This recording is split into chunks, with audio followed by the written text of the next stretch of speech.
galanni guddaan waaqayyootiif haa ta'u. Gooftaan bara baraan haa eebbifamu. Anna hojjetaa wangeelaa eebbisaa ittaanaan jedhama. Mata dureen qabadhee isin dhiyaadhu wanti booji'ame hin gala waan ta'e duratti dubbachuu barbaada. Wanti booji'ame hin gala mana keerraa jireenya keerraa wanti booji'ame hin gala. Hawaasa keerraa wanti booji'ame naannoo keerraa wanti booji'ame waldaa keerraa wanti booji'ame boorsaa keerraa wanti booji'ame hin gala. Kunis immoo akkamittiin nuti dubbachuu danda'a yoo jettan macaafa Saamu'eel isa duraa boqonnaa 6 lakkoofsa 1 hanga 3tti nuti dubbata. Innis maaliin ta'e yoo jettan kakuu birruu waaqayyootu booji'amee ture. Innis eessatti booji'ame yoo jettan biyya Filisxeemotaa keessatti booji'ame. Ammamiif booji'amee ture biyya sana keessa yoo jettan ji'a 7 achi keessa ture. Ji'a 7 amma achi keessa turetti biyya Filisxeemotaa nagaa dhoowwate. Hawaasa isaa hundumaa nagaa dhoowwate. Guddaati amma xinnaatti nagaa isaan dhoowwate. Kunis gaafa isaan irratti ta'e rakkina gurguddaa isaan qabate. Rakkina gurguddaa isaan qabate kana irratti wanti isaan qopheessan kakuun birruu waaqayyo kun biyya keenya irraa akka galuufi edanii yaalanii yookaanis murteeffatan turan. Gaafa murtii kana murteeffatanii attam goone biyya keenya irraa gashinadanii yaalan turan. Yaalii isaan qopheessan kun nu jedhanii jaarsolii walitti qabatanii warra dubbatan walitti qabanii kakuun birruu waaqayyo kun biyya keenya irraa akka galu barbaanna jedhanii dhaqanii isaanin gaafatan. Isaan immoo kakuun birruu waaqayyo kun akka isin irraa galu hin barbaadu yoo ta'e isinan sababaa yakkaatiif wanta dhiyaatu warqeerraa bifa iitootti yookaan bifa dhullaatti bifa hantuutaatti kakuu birruu waaqayyo bukkeetti hidhaati. Kakuu birruu waaqayyo bukkee gaashaa'edha. Ammas wanjoon kan irra hin geenye hadha waatii 2 qopheessaa. Isaan immoo fuudhanii adeemanidha. Biyya Beet-Shemeer keessa baasanii fuudhanii asokkanidha. Macaafa Saamu'eel isa duraa boqonnaa 6 lakkoofsa 7 amma 9tti mandaraa Beet-Shemeer keessa ba'ee kakuu birruu waaqayyo kana yoo fuudhee sokke eekamsi kun waaqayyo biraa akka isin irratti ta'e kanaan addaan baafattu. Garuu gara bitaatti yookaanis gara mirgaatti yoo jaalate eekamsi kun immoo waaqayyo biraa akka hin taane kanaatiin adda baafattu. Gooftaan bara baraan haa eebbifamu. Yesus Kiristoos gooftaadha.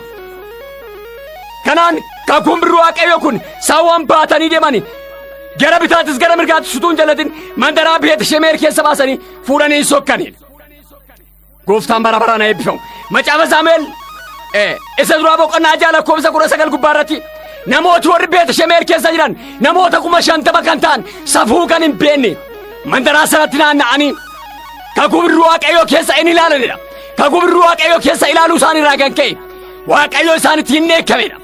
Isaanitti dheekkamu isaaniirraa kan ka'e immoo waaqayyo gaafa isaanitti dheekkamu isaaniin hin ifate namoota 50,000 keessa 70 hin du'anidha.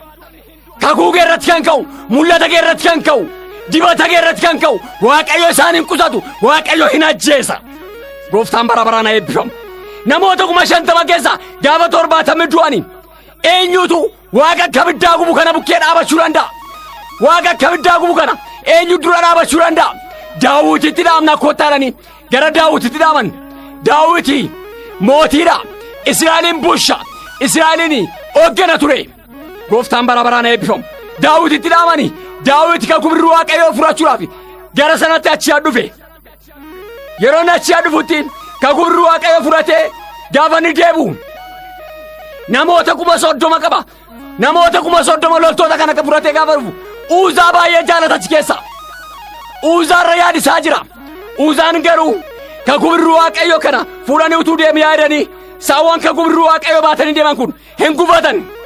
Gaafa isaan gufatanii hiixatee kakuu birruu waaqayyo harkaan qabe waaqayyo isa hin ifate hin dheekkame. Gaafa isatti dheekkamu Uzaanis kakuu birruu waaqayyo bukkeetti hin du'edha. Kanarraan kan ka'u Daawit baay'ee gadda guddaatu itti dhaga'ame. Kakuu birruu waaqayyo fuudhee utuu deebi'aa jiru Uzaan du'urraa kan ka'e gaddi guddaa itti dhaga'ame. Ani kakuu birruu waaqayyo kana fuudhee hin galu. Macaafa Saamu'eel isa 2ffaa boqonnaa 6 lakkoofsa 1 amma 2tti kakuu birruu waaqayyo kana ani fuudhee hin galu. Ani fuudhee hin galu gara biyya kootitti gara mana kootitti fuudhee hin galu. Edee soraate naasuu guddaan isa qabate gara mandaraa nama gatii jedhamu tokkotti hin makise. Ji'a 3 amma achi ture. Ji'a 3 amma achi taa'etti namicha sana manni isaa alli isaa horiin isaa guboon isaa hundinuu hin eebbifamedha. Gooftaan bara baraan haa eebbifamu. Manni isaa gaafa eebbifamu kanarraan kan ka'e Macaafa Saamu'eel isaa lammaffaa boqonnaa 6 lakkoofsa 6:11 manni isaaf ani isaa gaafa eebbifamu eebbi kun isarratti ta'uudhaan kan ka'e gooftaan bara baraan eebbifamu. Kottaa dhannee kakuu birruu Waaqayyoo fuuna manni namicha alli isaa qeensaa hin eebbifamedhanii warri Israa'el dhaqanii Daawititti himan. Daawit gaafa sana deebi'anii dhaqanii kakuu birruu Waaqayyoo fuudhanii hin galanidha. Kakuu birruu Waaqayyoo fuudhanii galuurraan kan ka'e Daawit hin gammadedha. Gammachuurraan kan ka'e tuntunoo qalee isaan nyaachise. Gaafa nyaatan inni simburraaqe qullaa buusee gammachuu guddaarraan kan ka'e eebbi mana isaa keessatti in ta'edha. Gooftaan bara baraan eebbifamu. Kakuun kee kan bade kan si jalaa bade inni ol harcaase wal guuree wal dimbibee gara qe'ee keetti gara mana keetti hin gala. Gooftaan bara baraan eebbifamu. Wanti si jalaa bade waan mana kee keessaa bade waan biyya keerraa bade waan lammii keerraa bade waan boorsaa kee keessaa bade waan maaddii keerraa bade waan oldaa keerraa bade wal guuree galaa jira. Gooftaan bara baraan eebbifamu.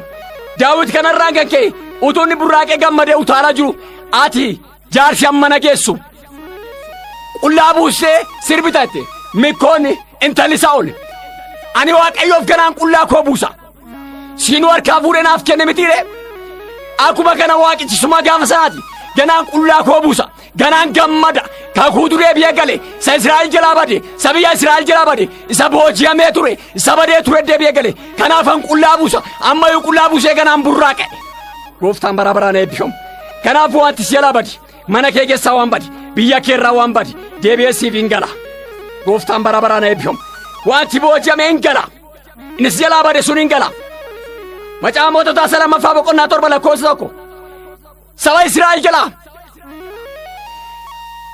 beelatu isaan rukutee ture beelaan rukutamanii turan boojuu kanaan booji'amanii turan boojuu kana jalaa fuudhamee ture gaafa kun jalaa fuudhamu Elsaa'i namni Waaqayyoo borshoona kana waan haaraatu taa'e lafa kanarratti waan haaraatu taa'e biyya kanarratti waan haaraatu taa'e daakuu baay'een jedhe akka kiiloo 7 walakkaa jedhe meetii tokkotti hin gurguramu. Daakuun garbuun kiiloo 15 meetii tokkotti hin gurgurama. Gooftaan bara baraan eebbifamu. Ajajaa duulaa keessaa tokko lafaa ol ka'e ammatu Waaqayyo itti zabanti Waaqa banee gaddisee wanti kun hin taaree jedhe. Ija keetiin garuu ni ilaalta ija keetiin garuu ni argita ittiin soorrattu ittiin nyaachuu hin dandeessu. Gooftaan bara baraan eebbifamu. Maqaan Waaqayyoo haa ulfaatu. Kanarraan kan ka'u lamxoota nama 4 ture. Bara sana keessatti namoota cubbuu hojjetani namoota yakkaa godhani lamxiidhaan rukutamu isaan biyya kana keessa yoo teenye soo hin dhumna Israa'elii wajjinis yoo teenye hin dhumna rakkina gurguddaatu nurra ga'a sababii ta'eef kanaaf amma kaanee mandaraa Sooriyaatti gadi buuna yoo nu baraaranis nu baraarani yoo nu fixanis immoo nu fixani mandaraa Sooriyaa dhanna achi yoo arganne nyaannaadhan. Gooftaan bara baraan eebbifamu. Murteeffatanii boollee isaanii mari'atanii gaafa isaan kaani gara mandaraa Sooriyaatti gadi bu'ani gaafa gadi bu'ani Waaqayyo miilluma isaanii fuudhee miilla fardeenitti fakkeesse miilla konkolaataatti fakkeesse Waaqayyo diina keetti lafa raasaa jira. Isa siraachise isa kakuu kee booji'e isa mul'ata kee booji'e isa faarsaa kee booji'e isa lallaba kee booji'e Waaqayyo lafatti raasaa jira. Mana keerraa isa booji'e hawaasa keerraa isa booji'e Waaqayyo lafatti raasaa jira. Mul'ati kee akka galuuf ergaa kee akka galuuf Waaqayyo lafatti raase. Gooftaan bara baraan eebbifamu.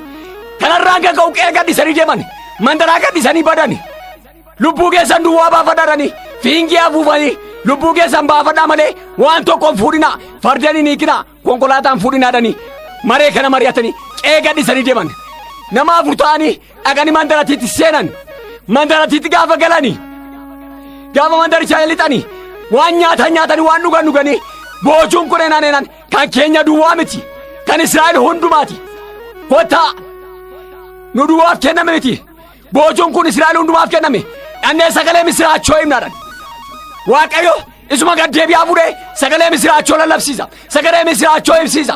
Gooftaan bara baraan eebbifamu. Waaqayyo sagalee misiraachoo si labsisiisa Waaqayyo sagalee misiraachoo akka deemtu si gochisiisa. Waaqayyo bara baraan eebbifamu. Waaqayyo lafatti raase lafatti urgufe diinaa keetti lafa urgufe sanis jalaa booji'e sanis jalaa fuudhee harkaasiif fuudhaa jira. Gooftaan bara baraan eebbifamu. Lafatti urgufe Waaqayyo kanarraan kan ka'u mootii eegtota mootii Gibxii warra Israa'eltu nutti bite jedhani. Warra Israa'eltu nutti bite sababa biteef lafa nutti raasaa jiru baqataa lubbuu keessan oolchaa. Waaqayyo lafa raasaa jira lafa turgufa gaafa daamtee urala deemu mana turaafama lafa turaafama Waaqayyo sagalee didiitti dhageesse lafa tiraasee Waaqayyo boojuu kee harkaa fuudhaa jira. Boojuun kee ni bade deebi'ee siif galaa jira. Waaqayyo bara baraan eebbifamu. Harki Waaqayyoon jiraataa sii dhufee jira. Boojuun kee gala waan si jalaa bade waan mana kee keessa bade waan biyya kee irraa bade deebi'ee galaa jira. Waan iddoo gadi isa deebi'ee galaa jira. Waaqayyo bara baraan eebbifamu. Gooftaaf galanni guddaan haa ta'u. Yaa Waaqayyo abbaa galanni guddaan siif haa ta'u. Bara baraan maqaan kee haa ulfaatu. Teessoo kee irratti ol jedhi. Jabaa jabootaa si haa galatu. Dubbii sagalee kee kanatti akka jiraan nu gargaari. Wanti ol harcaase akkuma dubbatte maqaa Gooftaa Yesuus Kiristoosiin tooraan deebi'ee nuuf haa galu. Ati akkasumaan goota maqaan kee haa eebbifamu. Maqaa Gooftaa Yesuus Kiristoos jettee ameen.